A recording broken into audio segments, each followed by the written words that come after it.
Hi, welcome back to my channel. My name is Anika Kai and I'm a celebrity makeup artist and beauty influencer. And today I'm going to show you how to use Morphe's latest collection, Making You Blush, to achieve this really rosy, romantic, springtime cheek focused look.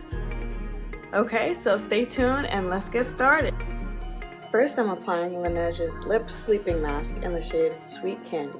I'm going for a glowy, your skin but better kind of look, so I'm taking Givenchy Skin Caring Glow Foundation in the shade number 6. Keeping in line with the same effect I want for the foundation, I'm taking Morphe's Filter Effects Concealer and applying that right underneath the eye. While my skin is still wet, I'm starting with MAC's Petal Power Blush and applying that to the high points in my cheeks as a highlighter.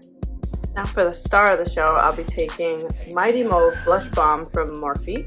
This is their Soft Focus Cream Blush, and I'm going to be using that in a C shape along the side of my face. To avoid all this cream becoming a hot, sweaty mess once we go outside, I'm going to be using the powder blush in Juicy Secret to set that all down. Fluff those brows up and over and set with a brow gel. If you have any sparse areas in your brows, gently fill it with the eyebrow pencil. For an added layer of dimension, I'll be adding the deep maroon shade in the Va Va Bloom palette as you would a contour. On the opposite side of the palette, I'll be taking that plummy shade and using it to line underneath my lash line. Going back into the blush balm in Mighty Mauve, I'm going to dapple a little bit of that on the center of my cheeks and spread that towards the outside. I want kind of a diffused, just been kissed kind of look.